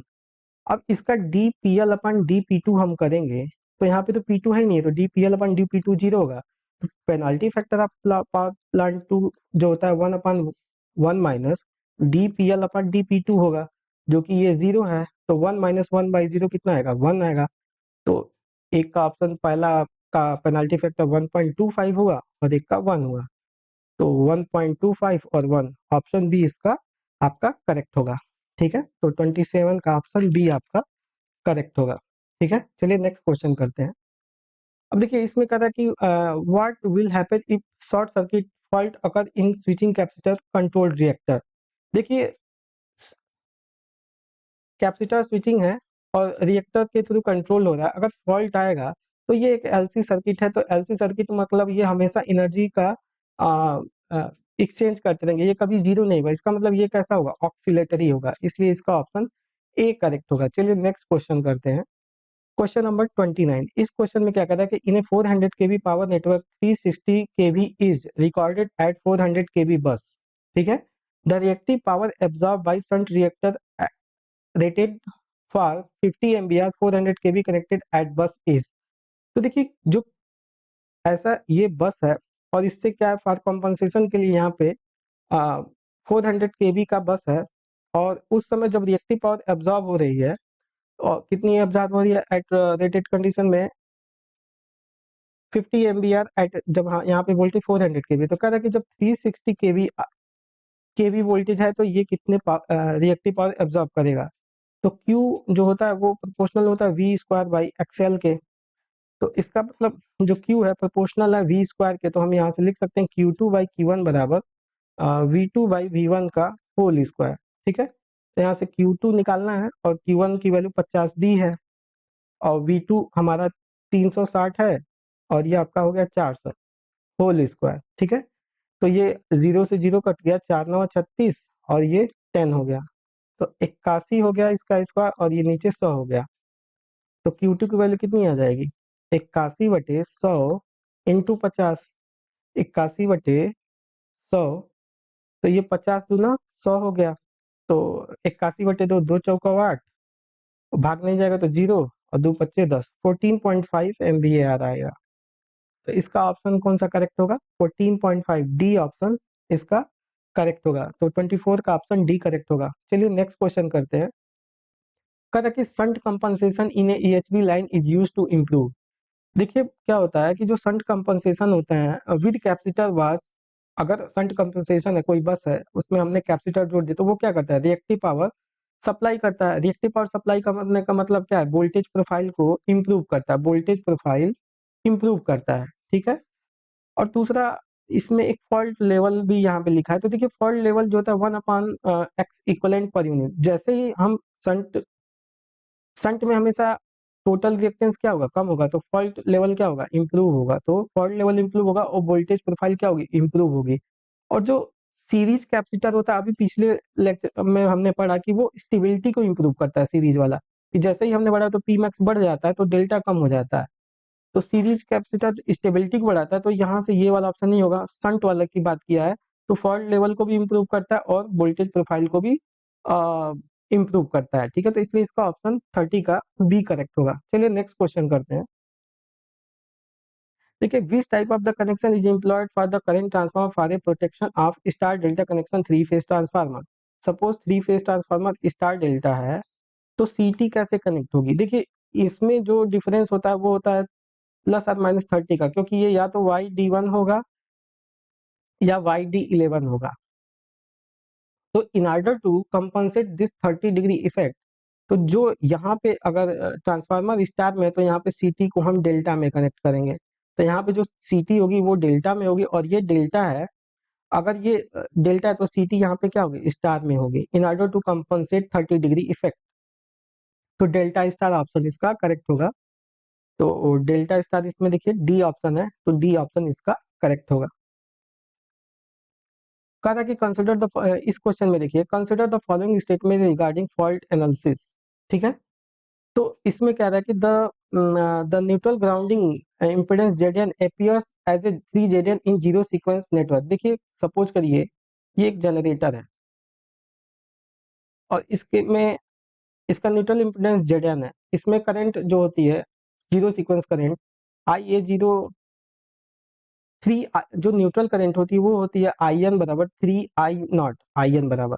तो अगर इसके क्रॉस ड्रॉप देखें, ये ड्रॉप लिखें, तो इसको हम लिखेंगे Zn इंटू 3IA0। तो ये इसको हम इस तरह से 3Zn into IA0 as a drop कितना आ रहा है, 3Zn आ रहा है, तो इसलिए ये ऑप्शन करेक्ट है। फिर लिख रहा है कि for a fault on A transmission line 3 phase fault list severe, 3 phase fault most severe होता है, तो ये ऑप्शन गलत है। The positive and the negative sequence network are not affected by this method of the neutral grounding. Yes, क्योंकि transmission line में जो positive negative sequence होते हैं वो दोनों ही XS माइनस XM होता है, जबकि जीरो सीक्वेंस करंट ज्यादा होता है as compare to X1 equal to X2 बराबर XS माइनस XM। तो ये दोनों अफेक्ट तो नहीं हुए, इसलिए इसका ऑप्शन क्या होगा, ये करेक्ट होगा और ये ऑप्शन करेक्ट होगा। तो उस हिसाब से इसका ऑप्शन सी करेक्ट होगा। ठीक है, 32 का ऑप्शन 3 करेक्ट होगा। नेक्स्ट क्वेश्चन करते हैं। अब देखिए इस क्वेश्चन में क्या कर रहा है कि a 3 phase 11/66 kV delta star transformer, तो एक डेल्टा ट्रांसफार्मर है और एक स्टार ट्रांसफार्मर है, और 11/66 kV के डेल्टा स्टार ट्रांसफार्मर है। मर्ज प्राइड स्कीम सीटी रेशियो ऑन एलटी, यहाँ पे जो सीटी रेशियो है 400:5 का है, तो रेशियो ऑफ सीटी ऑन एचटी साइड क्या होगा? देखिए अभी हमने पढ़ा कि अगर ये डेल्टा है तो यहाँ पे सीटी क्या होंगी? स्टार में कनेक्ट होंगी। यहाँ पे सीटी मतलब इसका इन तीनों सीटी का 1.1 पास कनेक्ट होगा, और यहाँ से ये सीटी ऐसे निकाल करके ऐसे स्टार में कनेक्ट होंगी, ठीक है, ऐसे। तो मैं बस एक फेज को दिखा रहा हूँ, सपोज ये ए फेज है, तो यहाँ पे सीटी क्या होगी? डेल्टा में कनेक्ट होंगी, यहाँ पे सीटी डेल्टा में कनेक्ट होंगी। मतलब बोले तो ये वाला पॉइंट ऐसे कनेक्ट होगा, ये वाला पॉइंट ऐसे, और ये वाला पॉइंट जा करके ऐसे कनेक्ट होगा। और सपोज करिए कि बस यहाँ से ये पॉइंट निकाल लेंगे, तो यहाँ से मैं बस एक पेज को ले रहा हूँ, ऐसे कनेक्टेड है, ठीक है। तो हमको यहाँ का सीटी रेशियो कितना होगा ये बताना है, सीटी रेशियो एचटी साइड की, ठीक। देखिए इसमें जब, इसका कहने का मतलब है कि जब इसमें 400 एम्पियर फ्लो हो रही है, तो इसके सेकेंडरी में इसमें 5 एम्पियर जा रही है, वही 5 एम्पियर इधर जाएगी, 5 एम्पियर, ये 5 एम्पियर यहाँ आई, ठीक। इसके इसके फेज में कितनी जाएगी? ये वाले में आई, ये लाइन करंट है, ये डेल्टा में सीटी, तो इसके फेज में 5/√3 एम्पियर की करंट जाएगी, ठीक है। अब देखिए यहाँ पे 400 एम्पियर की करंट फ्लो हो रही है, तो इसमें कितनी जाएगी? 400/√3 जाएगी, 400/√3 जाएगी, ठीक है। तो हम अगर लाइन करंट बता लें यहाँ पे, ये लाइन करंट कितनी होगी I2, तो हम फाइंड आउट कर लेंगे कि सीटी रेशियो कितना होगा। तो अब टर्न्स रेशियो कितना हो जाएगा इनका? ये 11/66 का है, तो यहाँ पे इसका फेज वोल्टेज कितना हो जाएगा? 66/√3 हो जाएगा। और यहाँ पे जो डेल्टा में लाइन और फेज बराबर होते हैं, और टर्न्स रेशियो हमेशा फेज वोल्टेज रेशियो होता है, तो ये 11/66/√3 बराबर I2/I1, I2/400/√3 होगा, √3 से √3 कट गया, ठीक है। तो यहाँ से I2 को हम फाइंड आउट कर लेंगे। I2 बराबर कितना हो जाएगा? ये देख लीजिए, क्रॉस मल्टीप्लिकेशन होगा, तो ये 66 बाई I2 की वैल्यू देख लीजिए यहाँ से, I2 बराबर 11/66 इंटू 400 हो जाएगा, तो 11 छक्के 66, और ये 200, और ये 3, मतलब ये कितना आ गया? 200/3 एम्पियर I2 आ गया। तो सीटी रेशियो कितना हो जाएगा? सीटी रेशियो सीटी रेशियो कितना हो जाएगा आपका? 200/3 इसके प्राइमरी में, और इसके सेकेंडरी में 5/√3 करंट फ्लो हो रही है, तो ये हो जाएगा 40/3 इंटू √3। अगर ऊपर नीचे मैं √3 से मल्टीप्लाई कर दूं, तो √3 और 3 ये इससे कट जाएगा, तो ये आएगा 40/√3। ऑप्शन तो मैच नहीं हो रहा, इसको डिवाइड करके देख लेते हैं, तो 40 इंटू ये √3 कितना है? 0.757।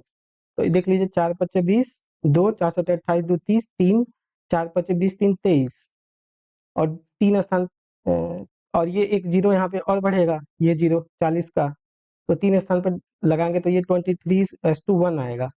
तो देख लीजिए कौन सा ऑप्शन मैच हो रहा है, बी इसका ऑप्शन करेक्ट होगा, ठीक है। तो इसका ऑप्शन बी करेक्ट होगा। चलिए नेक्स्ट क्वेश्चन करते हैं। Correct the characteristic impedance of a transmission line with series impedance Z ohm per unit length, shunt admittance mho per unit length is given by। देखिए जो कैरेक्टरिस्टिक इम्पीडेंस ZC होता है, वो होता है R plus J omega L divide by G plus J omega C. तो ये हो गया जेड इम्पीडेंस हो गया, और ये क्या हो गया? ससेप्टेंस हो गया। तो ये ऑप्शन इसका सी करेक्ट होगा, ठीक है। चलिए नेक्स्ट क्वेश्चन करते हैं। कहा था कि what is the approximate surge impedance loading of 400 kV 3 phase over A transmission line. देखिए जो सर्ज इम्पीडेंस होता है फॉर ट्रांसमिशन लाइन वो होता है 400 ओम, और केबल के लिए याद रखिए वो होता है 40 ओम। तो यहाँ पे ट्रांसमिशन लाइन के लिए जो सर्ज इम्पीडेंस SIL का फार्मूला होता है वो VL² बाई ZS होता है। तो ये कितना 400 kV का मतलब 400 का स्क्वायर बाई, और ट्रांसमिशन लाइन, ये ट्रांसमिशन लाइन के लिए होता है, ये केबल के लिए। तो यहाँ पे हमको 400 रखना पड़ेगा, तो ये कितना आएगा, 400 मेगावाट आएगा। ठीक है, ये एग्जाम में आते हैं, इसको रिमेंबर रखिएगा। तो इसका ऑप्शन आपका बी करेक्ट होगा, इसका ऑप्शन बी करेक्ट होगा। नेक्स्ट क्वेश्चन करते हैं। कहता है कि calculate the string efficiency of A 4 unit suspension insulator if voltage across the bottom unit is 30% of the total voltage. देखिए, जो स्ट्रिंग एफिशिएंसी होती है वो क्या होती है, ऑपरेटिंग वोल्टेज पर फेज, जो टोटल वोल्टेज होता है, total voltage divide by number of disc into voltage of disc near to conductor, near to conductor. तो देखिए 4 है, तो मान लीजिए टोटल वोल्टेज वी है, मतलब V1, मतलब 4 डिस्क लगी होंगी ऐसे, और ये बॉटम वाला कंडक्टर ऐसे गया है, तो ये वी ये, तो मैं मान रहा हूँ कि ये टोटल वोल्टेज V है। ठीक है, तो ये V हो गया इंटू 4, और ये कह रहा है कि टोटल वोल्टेज का मतलब ये V का 30% है, मतलब यहाँ पे क्या आएगा, 0.3 V आएगा। तो ये क्या होगा, 1/4 आया, मतलब 10/12 आया। तो 10/12 कर लेते हैं, तो इसको देख लीजिए, कट कर लेते हैं, 2 5 10, 2 छक्के 12, तो 5/6, 10 मतलब बढ़ा के 0, तो 6 48, 2 0, 6 दूना 12, 6 3 18, 83% समथिंग आ रहा है, 80.83 का मतलब 83। तो उस हिसाब से ऑप्शन ए इसका करेक्ट होगा। चलिए नेक्स्ट क्वेश्चन करते हैं। अब देखिए, इसमें क्या कह रहा है कि the insulation resistance of a cable length 10 kilometre is 1 mega ohm, 1 mega ohm for the length of 100 kilometre of the same cable insulation resistance. तो देखिए, insulation resistance is inversely proportional to length of the line. तो R2/R1 क्या हो जाएगा, L1/L2 हो जाएगा। ठीक है, तो यहाँ से R2 की वैल्यू निकालेंगे, R1 इंटू L1/L2, और R1 की वैल्यू है 1 मेगा ओम, और L1 लेंथ है वो 10 है, और ये कितना है, L2 100 है, तो ये 0, तो ये 0.1 मेगा ओम आएगा, 0.1 मेगा ओम, 0.1 मेगा ओम आएगा। ठीक है, तो इसलिए इसका ऑप्शन ए करेक्ट होगा। चलिए नेक्स्ट क्वेश्चन करते हैं। कहता है कि string efficiency of 100% in a string insulator, कब स्ट्रिंग एफिशिएंसी 100% होगी। देखिए, इस सपोज करिए हमने 3 स्ट्रिंग लिया, तो ये इसमें जानते हैं ये शंट कैपेसिटर होता है, ये आपके, सॉरी, ये मैं फिर से बना दे रहा हूँ। देखिए, ये सेल्फ कैपेसिटेंस होते हैं।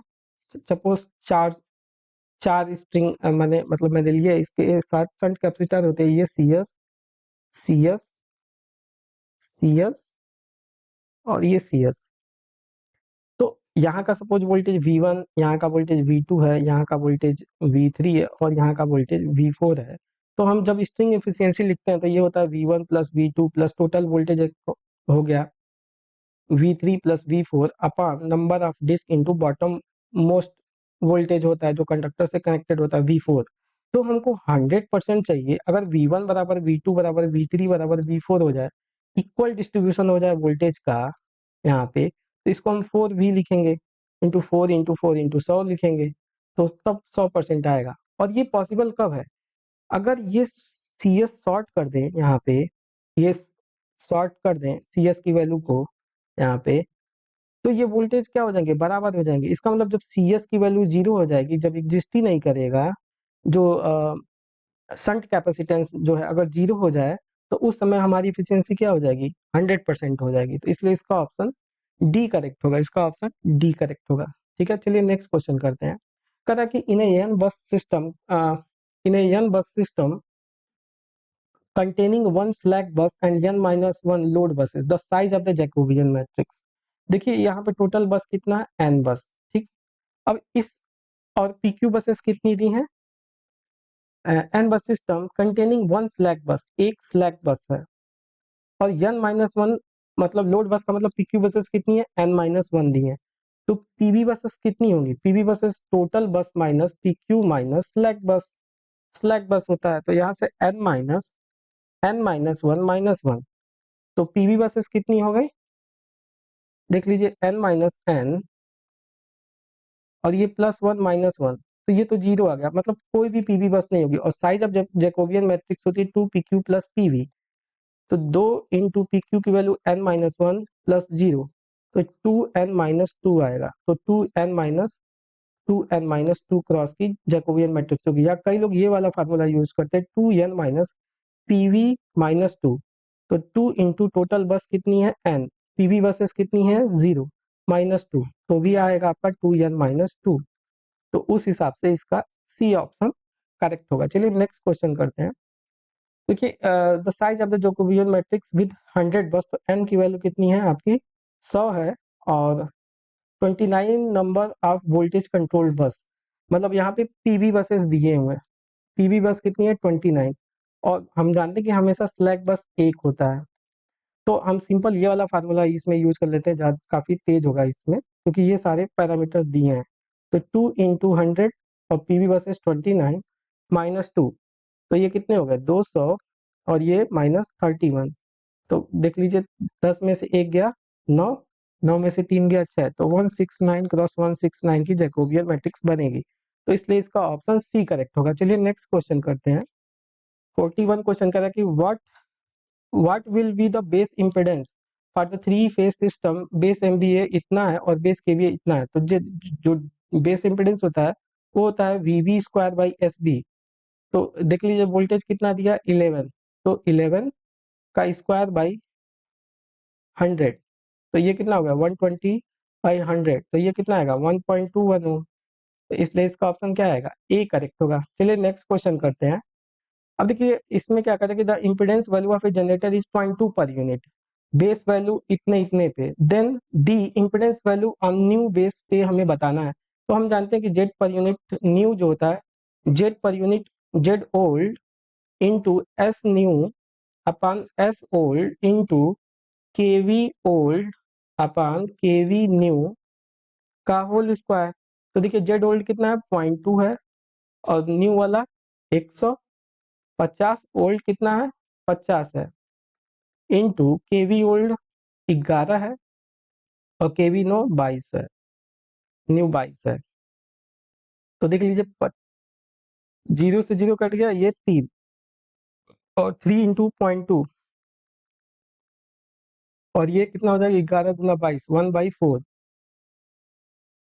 1/4। तो ये आपका कितना आ जाएगा, ये 0.1 हो गया और ये 2 हो गया, तो 0.3/2,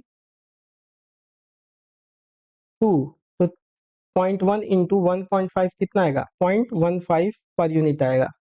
तो इसलिए इसका ऑप्शन ए करेक्ट होगा। ठीक है, चलिए नेक्स्ट क्वेश्चन करते हैं। अब इसमें पूछ रहा है कि कौन सा लोड बस होगा, कौन सा पीवी बस होगा, कौन सा लोड बस क्या होता है पीक्यू बस होता है, और पीवी बस को पीवी बस ही बोलते हैं। ठीक है, और इसमें क्या स्लैक बस में क्या स्पेसिफाइड होता है वी और डेल स्पेसिफाइड होता है। तो देख लीजिए पीक्यू कहाँ पे है, तो यहाँ पे पीक्यू है, पीवी और वी डेल, तो इसका ऑप्शन आपका बी करेक्ट होगा। नेक्स्ट क्वेश्चन करते हैं। अब देखिए इस क्वेश्चन में क्या कहता है कि the line current of a three phase power supply are इतना, जीरो सीक्वेंस करंट कितनी होगी। तो देखिए जो न्यूट्रल करंट होती है वो 3 times of zero sequence current होती है। तो जीरो सीक्वेंस करंट क्या होगी, टोटल न्यूट्रल करंट मतलब I R plus I Y plus I B by 3 हो जाएगी। इनको ऐड करेंगे तो 3 2 5, 5 में से 2 गया 3, 5 2 7 में से 1 गया 6, तो प्लस J6/3, तो कितना आ जाएगा 1 प्लस J2 एम्पियर। तो इसका ऑप्शन ए करेक्ट होगा। ठीक है, 44 का ऑप्शन ए करेक्ट होगा। नेक्स्ट क्वेश्चन करते हैं। कह कि the wavelength of the transmission line कितनी होगी विद लाइन इम्पिडेंस इतना दिया है। हम जानते हैं कि जो प्रोपागेशन कांस्टेंट होता है alpha plus J beta equal to, यहाँ पे दिया है 0.15 इंटू 10⁻³ प्लस जे 1.5 इंटू 10⁻³ तो ये आपका बीटा है और ये आपका अल्फा है, और हम जानते हैं कि वेवलेंथ होती है 2π/बीटा होती है। तो उस हिसाब से 2π/ बीटा की वैल्यू यहाँ से 1.5 इंटू 10⁻³, तो ये देखिए कौन से ऑप्शन से मैच हो रहा है, तो देखिए ये बी ऑप्शन से मैच हो रहा है, इसलिए इसका ऑप्शन बी करेक्ट होगा। कहा कि a short transmission line having its line impedance angle theta is delivering a given power at receiving end at lagging power factor angle 5, which of the following set of conditions for the maximum and zero voltage regulation क्या होंगी? देखिए, जो voltage regulation होता है, अगर lagging power पे बात करें तो वो होता है R per unit cos phi plus plus X, R per unit cos phi plus X per unit sine phi होता है। और फॉर मैक्सिमम रेगुलेशन के लिए हमको क्या करना होगा, D V R by D phi equal to zero put करना होगा। तो ये क्या हो जाएगा, आर पर यूनिट, इसको डिफरेंशिएट करेंगे are per unit cos phi को, तो ये minus R per unit sine phi plus X per unit cos phi के बराबर होगा। तो यहाँ से देख लीजिए टेन फाई की वैल्यू कितनी आ जाएगी, टेन फाई बराबर टेन फाई यहाँ से निकालेंगे तो sine phi by R phi, तो ये कितना होगा, X per unit by R per unit होगा। अगर इम्पिडेंस ट्रायंगल बना है तो ये इम्पिडेंस एंगल जेड है, तो ये आर होता है, ये एक्स होता है, जेड होता है, ठीक है, आर एक्स जेड। और इसका टेन थीटा निकालें तो ये भी एक्स बाई आर के बराबर है, और जो पावर फैक्टर एंगल है वो भी फाई इसी के बराबर है। इसका मतलब under lagging condition maximum voltage regulation occur when phi equal to theta. तो ये भी ऑप्शन हो सकता है, ये हो सकता है, ये और ये तो नहीं होगा। अब negative voltage regulation at leading power factor पे आता है, तो इसको मैं थोड़ा नीचे कर ले रहा हूँ। तो negative voltage regulation at leading power factor, zero voltage regulation कब आता है, zero voltage regulation occur at leading power factor. और उस समय वोल्टेज रेगुलेशन क्या होता है, R per unit cos phi minus X per unit sine phi equal to zero करना पड़ेगा फॉर जीरो वोल्टेज रेगुलेशन। तो यहाँ से टेन फाई की वैल्यू कितनी आ जाएगी, R per unit divide by X per unit. अगर इस ट्राइंगल डायग्राम से देखें तो अगर मैं इसको फाई मानूं तो यहाँ से टेन फाई कितना आएगा, आर बाई लंबटे आधार एक्स होगा। तो इसका मतलब ये 90 होगा। तो इसका मतलब theta plus phi plus 90 should be equal to 180 degree. तो थीटा प्लस फाई बराबर कितना आना चाहिए, 90 डिग्री। तो देख लीजिए theta plus pi phi should be equal to pi by two under zero voltage regulation. तो देखिए यहाँ पे ये नहीं मैच हो रहा है, ये मैच हो रहा है, तो इसलिए इसका ऑप्शन सी करेक्ट होगा, इसका ऑप्शन सी करेक्ट होगा। चलिए नेक्स्ट क्वेश्चन करते हैं। कह रहा कि ये करेक्टरिस्टिक कौन से रिले के, तो मैंने ये प्रीवियसली डिस्कस किया कि अगर ये करेक्टरिस्टिक ओरिजिन से पास होने लगे, यहाँ पे देखिए ये कर्व जो है ओरिजिन से पास हो रहा है, तो वो मोर रिले की करेक्टरिस्टिक्स होती है, ठीक है। चलिए नेक्स्ट क्वेश्चन करते हैं। कहते हैं एक सर्किट ब्रेकर इसेंशियली, देखिए सर्किट ब्रेकर क्या करता है, फॉल्ट करंट को इंटरप्ट करने के लिए होता है। इसका मतलब सर्किट ब्रेकर जो होता है करंट ब्रेक करता है, तभी तो हम पढ़ते हैं कि making current, breaking current in circuit breaker. तो ये क्या है, एक करंट इंटरप्टर डिवाइस है, तो इसका ऑप्शन बी करेक्ट होगा। चलिए नेक्स्ट क्वेश्चन करते हैं। कहा कि which of the following circuit breaker has high reliability and negligible maintenance. तो वो इसका ऑप्शन SF6 होगा। और 400 केवी के जितने भी सबस्टेशन है मोस्टली हम SF6 ब्रेकर ही यूज कर रहे हैं, जो कि बहुत ही रिलायबल होता है। नेक्स्ट क्वेश्चन करते हैं। कहता है कि the making current ratio, making to breaking current ratio of EHV breaker. अभी हमने पढ़ा कि जो आई मेकिंग करंट होती है वो 2.55 ऑफ आई ब्रेकिंग होती है। इसका मतलब आई एम के बाई आई बी के का रेशियो कितना है, 2.55 है, विच इज ग्रेटर देन 1 है। तो ratio of making to breaking पूछा है, इसलिए इसका ऑप्शन ए करेक्ट होगा। तो this is all about 50 question of the power system. और मुझे लगता है कि इससे आपका पूरा रिवीजन हो जाएगा पूरे पावर सिस्टम का, जो कि आपको बहुत ही बेनिफिट करेगा आपके एग्जाम में। तो अगर आपको वीडियो अच्छी लगी हो तो वीडियो को लाइक करें, चैनल को सब्सक्राइब करें और अपने फ्रेंड सर्कल में भी शेयर करें। Thank you.